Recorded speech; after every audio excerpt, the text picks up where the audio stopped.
So again, welcome to How to Talk to Your Teen So Your Teen Will Listen.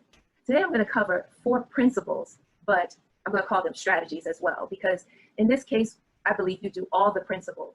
But the point of this talk is really about being deliberate, to the point where if you were in one-on-one coaching with me, I would have you track it. And I want to encourage you, whatever behavior change you decide to take from this presentation today, that you would consider at least journaling every night to make observations of what you've done and how your child has responded.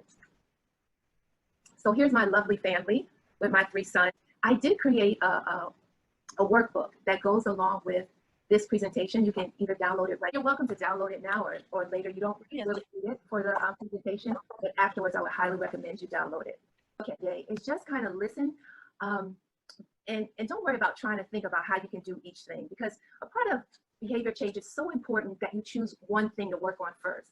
And so I always try to tell people all these strategies are going to be good, but you choose the best one, and that is the one that you want to focus on. So just keep your eyes and ears open, and then at the end I'll ask you which one resonates with you, and let's talk about how you can just focus on implementing that one behavior change strategy. Now, here in front of us is the survey results. I asked everyone to fill it in, and here's the feedback I got. And so I want to say to you, just take a moment and look at this.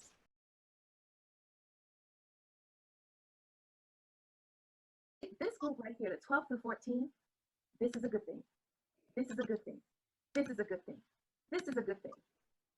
This one here it's a little delayed, or it's kind of gone on too far, the lies, but I'm going to go here. Doesn't complete chores. We'll hold off on that one. Rhoda, if you would turn off your mic there. I'm sorry. Okay, no problem. And doesn't talk much, doesn't want to spend time with family. Okay, this one, content with being average. That kind of is typical with some kids. But those that have checks next to it, they are right in line with developmental milestones. So I say to parents, if our kids never hit these milestones, something is wrong. And so in a sense, we really need to be grateful. Because what is happening is our kids are crossing that line and developing skills and the development they need, the cognitive development they need to be adults. They don't want to listen. Why? Because they're trying to find their boundary. Can you imagine if they never find that boundary and they become adults and they're always submissive, they're always listening to everyone and never saying no? This development is critical, needed, and we don't want to push it away. We just want to learn how to encourage them to look at their own behavior and give them the skills. Once they see that, okay, many times when we talk to our kids, they already know it's an issue. They know they're being disrespectful. But if all of those emotions are coming at them with the hormones and just these cognitive development, which makes you think one thing one day, another, it's just a lot of confusion. So they need us. What do they need us to do? Not to yell at them. They need us to pull back, give them some time and some space, and also to help them understand what's going on with them. To really get them to think about, do you like the way you're behaving? And if not, what do you think you can do to regulate yourself? So we're going to talk about how to go through that process. But I want to just encourage you that if your kid is on this list, you see their behavior, then they are developing. They are going and moving in the right direction. And just take a moment and pause and think, if they didn't, you'd be dealing with a whole nother issue. Your child would have some kind of intellectual disability if they did not actually hit these milestones. So I hope that comforts you a bit, and you'll continue just to listen and hear the things that you actually can do to further develop your kid. Okay, there we go. A little delayed. And so here, I want to explain to you, if we go back to that list here, because what are parents doing? We saw what the kids are doing, but what are parents doing? I love this over here, crying, yelling, but we're also doing a good thing, doing positive feedback, having discussions here, setting limits. And these are all things you just want to continue doing. But I want to move our attention here is that oftentimes when parents leave these type of workshops, they go, I want to do this, I want to set in, put in some consequences, set some boundaries, and it becomes a checklist to do when you get home. That is not a goal for you today. I don't want you to have a list of things you need to do when you get home. The difference between behavior change and embracing behavior change, in my definition, is for you to recognize that your child is changing, and it's a good thing. And to be willing to change the way you parent as they mature. That is what I define as embracing behavior change for us, the parents. Again, it is something, their development, you do not want to push away. So when our kids start to kind of show out, and their behavior starts picking up, their challenging behavior, what we begin to do is clamp down. And all of a sudden, we become this unpleasant parent to be around. I had a client one time, and she said, all my teen wants to do is spend time in her room. She doesn't want to talk to me. And so I said, well, okay, there has to be occasions where your daughter is talking. So what I want you to do is spend the next week just observing, when is she talking? And also make note of what you're saying to her. So this parent was really good. She journaled and kept track. And what she observed, I didn't have to say a word. At the end of the week, when she reported what she found out, she realized that most of her conversation with her daughter was all about commands, or do this, don't do that. And she noticed that her daughter was speaking more to her husband, and they were just talking about having little meaningless conversations. But her daughter was very much engaged in those conversations. So I say that to say is that during this age, our kids really need us just to be pleasant, to be kind and open-minded, and it gets hard. And that's what I'm talking about, embracing behavior change. It's a deliberate realization that they're changing, and this behavior is expected. So what am I going to do about it? I'm going to let it happen. I'm going to soften up a bit as a parent, but I'm still going to maintain proper boundaries. So that's so key. That's why I call it cool, but not cool. Also, we need to be clear. It just makes me laugh every time. Sometimes I'll say to a parent, well, what's the biggest challenge you face? Or name the challenges you face. And so they'll tell me, my child doesn't eat well. They're not doing good in school. Their attitude is terrible. I said, okay, so please tell me which one is like the one you want to work on the most. And I have so many parents who will say all of them. And I just laugh because the thing is, when you're working with teens, I don't know if you think back to when you were a teen, there's not much that is very important. Like a teen has their few things that they're adamant about. And right now you may have a teen that is seeing things that are happening in the world and they're very adamant about it. Teens seem to be adamant about meaningful things. And so when we begin to take a wish list and say, you need to do this, you need to do that, if you notice, I don't know about you, but it's been my experience with my 3 sons, they will sit there and ignore you until you figure out what's the most important thing. And you just think that they're ignoring you, but they're in their head, they're actually saying, all of that you just said is not that important. But they know if they just wait you out, eventually you'll tell them the one thing that you really want them to do. So this is something we really have to work on, is really deciding what one behavior do we want to work on. Yes, they have many challenges. Often our kids have more than one. But when we sit down and we really think, which one is the one that would really make our family life better? That's the one you want to focus on first. Curious. Again, this goes back to the development stage. I kind of liken it to a puzzle. When I first get a puzzle, I like to do puzzles, and I look at the picture on the front, it's all nice, and then I start working on it. I'm excited. I love doing my puzzle. But then it gets to that place where it gets difficult. The piece is elusive. I just can't find that piece that I am looking for. And then sometimes it takes a day for me to even find one piece. But when I find that one piece, I become ecstatic, because it's just almost like, even though the hard work it took me to find it, the excitement is just as thrilling or as intense. And I find that in parenting as well. If you just become curious, if you just start to look at your kid and say, who is this kid as a person, not just as my child? How do they think? What do they like? What don't they like? It's almost like you begin to just see, fill in those puzzle pieces. You look long enough, you can see patterns. You can see, that's what triggers my child. And if you know what triggers them, most of us will not continue to do it. And so I think I want to stress to you today to find that place of curiosity, of learning who your child is as a person. And then the last principle that I'm going to go over today is talking about caring. Of course, we care for our kids, but we often struggle to care about their thoughts. And as I said before, at this age, when they're developing, what they're doing is pulling away. A lot of times in that defiance, it's like, no, I can think for myself. And we're still in the mode like, no, I just told you what is right. You don't need to think for yourself. But as they get older, and especially that 14, 15, when they're becoming really set with what's right, what's ethical, that is the time to really listen. Even if you don't believe what they're saying, you want to follow their logic. And then as you begin to understand and you just say, oh, well, that makes sense, you begin to hold it in your conversations. Like you may have a conversation with your loved one at another point, and you can just say, well, Johnny brought this up to me earlier. I learned this from him. They know you care about their thoughts. So now let's get down to how you do it. Oh, before then, I forgot I want to show parent this. I decided, let me do a little informal research. So I asked my kids, do you think that Daddy and I are cool? And so, you know, and I told them, of course, I was just like, you can answer this question before I ask them question. You can answer it however you like. And my 22-year-old said, yeah, all my friends like you guys. You know, that has always been the case. And then the 19-year-old said, you and Dad, you are cool because you don't have dry personality. And I'm going to jump down to my teen assistant. I work with a teen, and she said that her parents humanize themselves, and so that's what makes them cool to her. Well, my 16-year-old, he's one who doesn't talk much, and so I asked him the question, and he just kind of said, okay, let me think about it. And then he responded, he says, you know, Mom, this is a loaded question. I said, well, why is it loaded? And then he began to say, he says, you know, you guys are cool, but there are many ways where you're not cool.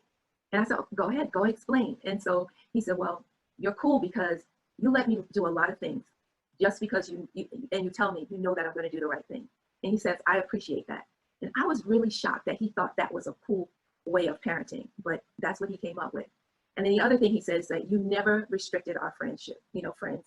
And he's right. We happen to, even 2 of our kids had friends who smoke marijuana. And my husband and I, we talked about it. And we just decided to just let things kind of play out. If we saw a change in our child, we said that we would bring it up. But there was never a change in them. And so, and I just will interject here about this particular one, the 16-year-old. His friend was expelled from school because he had marijuana on him. And my husband was on the school board, so we knew about it, and he came home. And at that point, I was really feeling uncomfortable. I thought, well, maybe I really should interject here and say, you can't be around him. And so then I called my oldest son, who is very wise, and I often depend on him to give me his perspective. So I called him and I said to him, I said, this is what happened with your brother's friend. And he said, Mom, he said, I think you and Dad are doing the right thing. Don't say anything right now. I said, well, why? He says, because some kids need friends like, my son's name is Malachi, like Malachi. He said, do you remember the boy that I used to hang out with who always got in trouble in high school? I said, yeah. He said, imagine what his life would have been like if I weren't there to tell him, you know, the good things and to kind of be a role model. And so my son, he too was having faith in his brother, that his brother was doing the right thing. And in this case was actually being helpful to the friend by just being there. Turns out when this all blew over and we waited till the school year ended, this kid, he was able to come back for the graduation, and they asked certain kids who wanted to talk about their classmates. This kid stands up and talks about my son in such a powerful way that the audience, they just were in tears. So I will just interject there that it is, our kids value that we appreciate their friends, and just because their friends' behavior isn't that great doesn't mean that they're always going to influence our kids. In fact, at an early age, I taught my kids too, if they were a friend and their friend wasn't doing well in school or, you know, getting in trouble, I would tell them, you have to go tell your friend something. And we would practice it at home, because I said, if you're going to be a friend, you're going to be a real friend. And so I think that's definitely where the 22-year-old picked it up. Was, I remember it started in kindergarten. He kept getting a kid in his class that he was his really good friend, and he was always on the red card. I said, if this kid is your friend and can't go to recess because he's always on the red card, then you're not being a friend. And so I just want to highlight there is that how important our kids care about friendships, and also how important they care about us being human. Where one son says about personalities, and my teen assistant talks about humanizing ourselves as parents. And I totally agree. Humor and just sharing our stories is so effective in parenting. So if you have any questions, just feel free to raise your hand or turn on your mic. It's just 4 of us, so it's fine. Just turn on your mic. Okay, now, if you have a child who's on that list of being defiant, here's where I really want you to pay attention on how to be cool. Because all of our behavior, whether we're a kid, a teen, or an adult, every human, our behavior is based on 2 things: what we want and what we don't want. So when you have a teen who is struggling with defiance or a bad attitude, the real issue is about communication. It's something that they want and something that they don't want, and they're not communicating it through words. So what you want to do is be able to ask them those questions, not when they're having a fit. The strategy called here, the simply ask rule. You're going to ask them, what do you want and what don't you want? But here's what you do. Like, you know, something is coming up the next day. It can just be school. At the end of the day, go find some place just one-on-one with your kid. I mean, if they're in their room, you just say, do you mind if I come in and speak to you for 5 minutes? And you can ask them, Tomorrow, I know you have school, and after school, we have to do a few things. I want to know, what is it that you want to happen tomorrow? Just tell me one thing you want to happen. And then tell me one thing you don't want. And you'll be amazed what kids, how they respond. I asked one little girl a question one time, and I just kind of left it open like that. So what don't you want to happen tomorrow?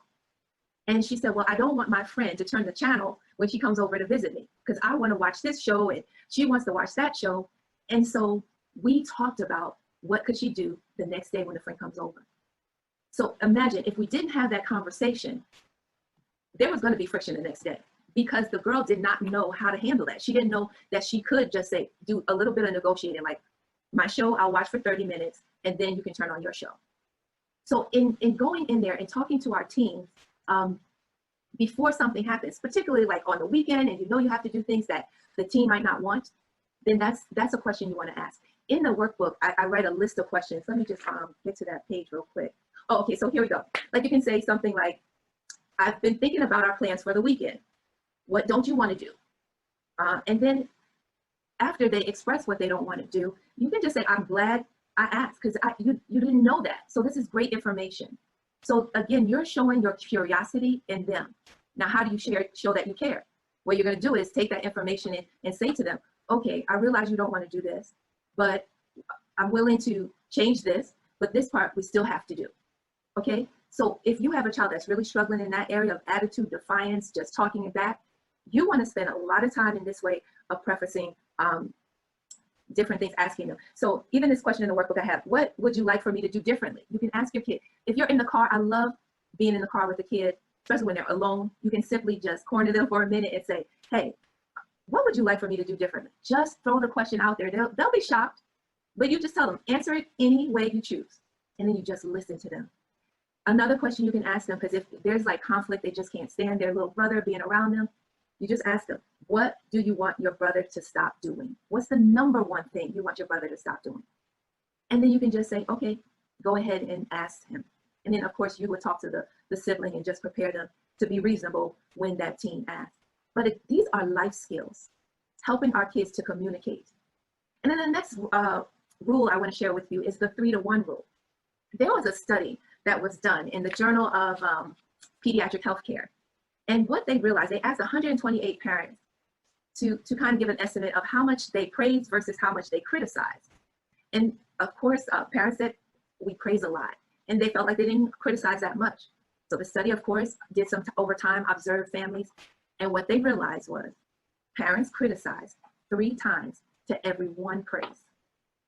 And so what I call this the 3-to-1 rule. We're not talking about, in this case, criticism versus praise, but I'm talking about yes versus no. Remember I said as our teens' behavior becomes more challenging, we tend to clamp down and we just get frustrated. So we tend to say no a lot more. And nobody wants to be in a house where you hear more no's than yeses. It's just a fact. We wouldn't want to live with someone who we feel is just so grumpy, they're always telling us no. So again, we have to be very cognizant of that and deliberately think, how can I say yes to this kid more often?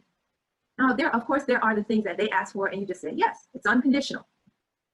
But they may ask to do something and you're like, no, your room is not clean. So instead of leading with a no, lead with a yes. Yes, you can do that. Just go clean your room. Okay, so they might ask to go to a friend's house. And you can say, sure, just make sure you put the dishes away. Okay, instead of, no, you have to do this first. And you definitely want to change the conditions, you know, and don't make them too difficult, because again, that's just as the same as saying no. Make it something just small. The key here is for them to get used to you hearing them, you say yes.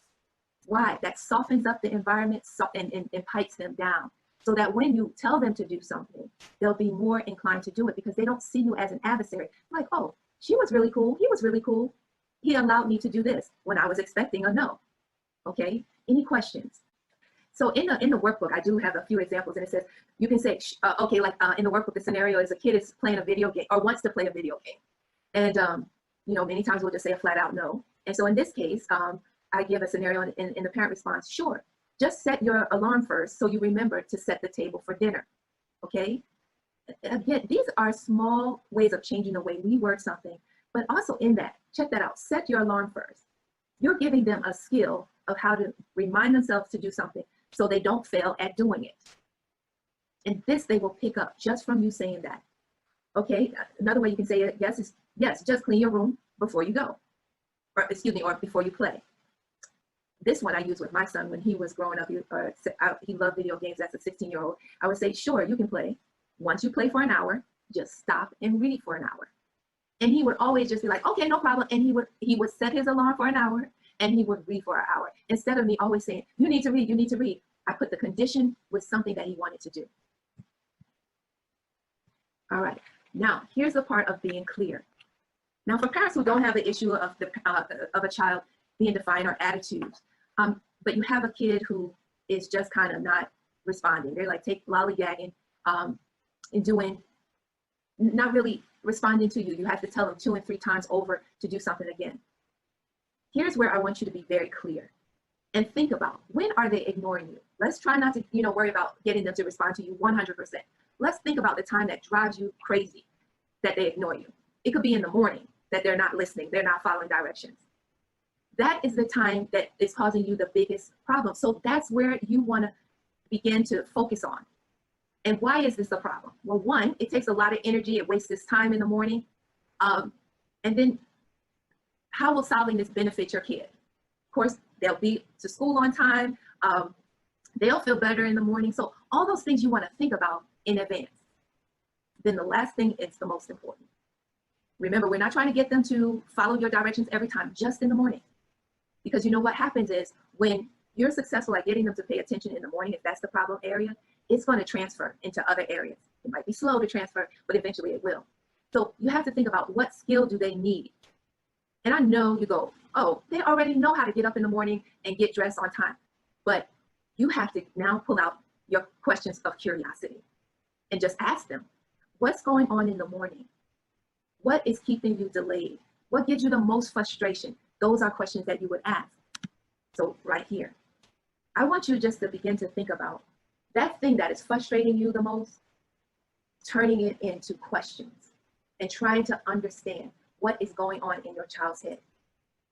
And so here are questions you can ask yourself, like to develop this level of curiosity.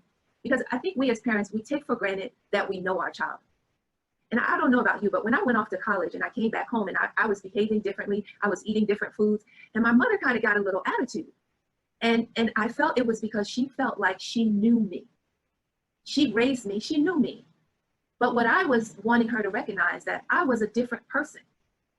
And I think our kids are the same, our teenagers, they're feeling all of these changes and they are feeling like they're different. And they just want you to see them as they are right now, not as they were as a child. So if you could just begin to develop that level of curiosity, who is my child today? How are they thinking today? Let me just ask them some questions and get in touch with them. Now, for parents who may have teens who don't talk much, you might just send them a little text in the morning and just say something like, what can I do for you today? Is there anything you want me to do differently? So those are the type of things you can do just to reach those kids. A lot of teens prefer to text instead of to talk. And listen, it's just a stage. Meet them where they are. And of course, I like this, I mentioned it earlier about when your kid says something interesting, letting them know that you never thought that way before. And that's interesting. You think it's, that was an intelligent observation, and bring it up later to someone else while they are in your presence, because they'll begin to feel good about their thought processes. Here are questions you can ask your teen. What do you think about this? For instance, in the morning, if the problem area is in the morning, and then they tell you what is happening, like why, what their struggle is, you can just simply say, well, what do you think about this if we did this? And then allow them to respond. So another thing is, if they come across a problem or a situation, you're talking as a family, this is a good table question. If you were a parent, what would you do in this situation? Sexting, that's a good question to ask at a dinner table. How many of you know of friends who sext?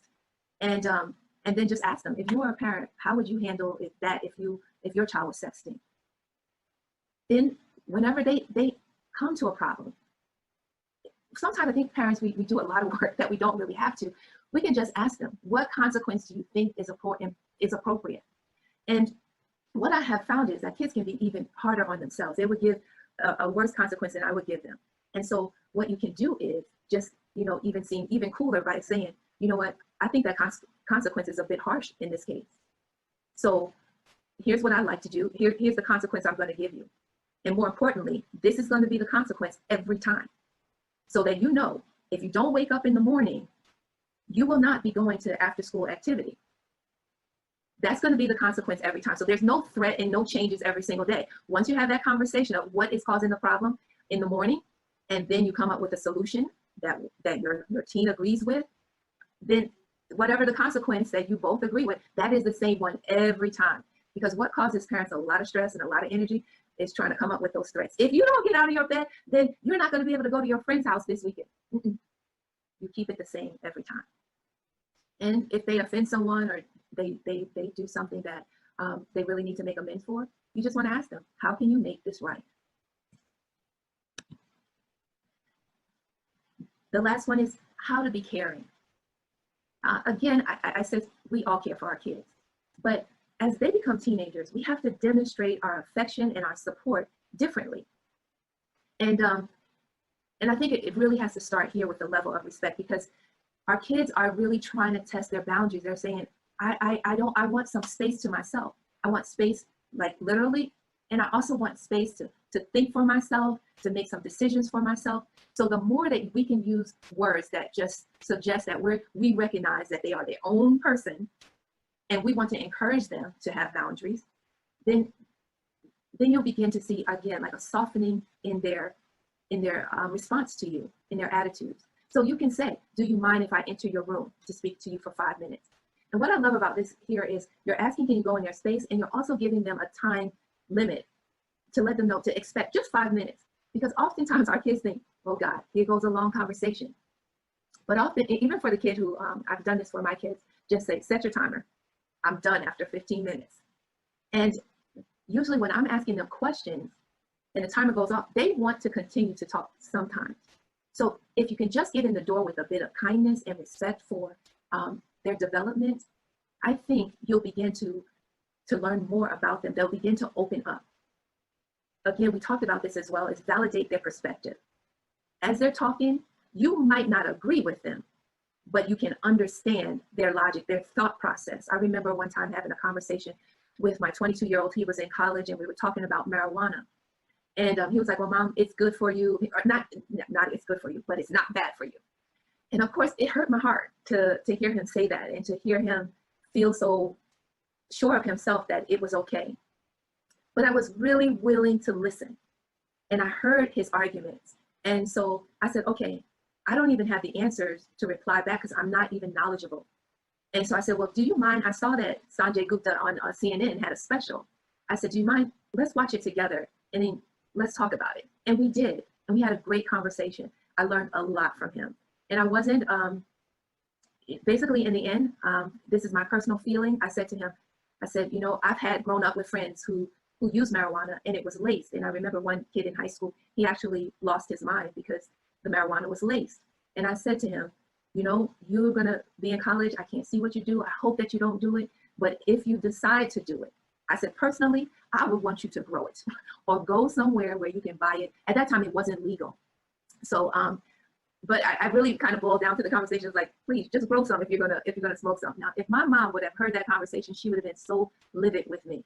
But what I do know is he felt very confident that he was able to express himself and that I heard him. And he has not shown any evidence that he is a smoker. I'm sure he's tried it, but I've looked at his lips and I can tell he's not a smoker of it on a regular. So parent coaching is lovely, and speaking to parents, but there's nothing more than I want is for us to change, and change happens one little step. And so I don't want you to leave here just with like, oh, I should do this. I want you just to make one commitment. I will blank at least blank times per week. And it might just be, you say to yourself, I'm going to have that coaching session with my child. And you, instead of saying times per week, you can just say, I'm going to do this by next week. And when I reach my goal, when I complete this task, this is how I'm going to celebrate. This is how I'm going to positively reinforce myself.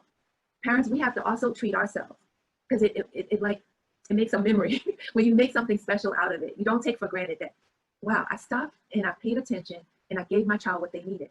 And because of it, I'm going to pull away for 30 minutes and go read a book, go play golf, whatever, that's something special you want to do just because you made parenting a priority, and you should celebrate that.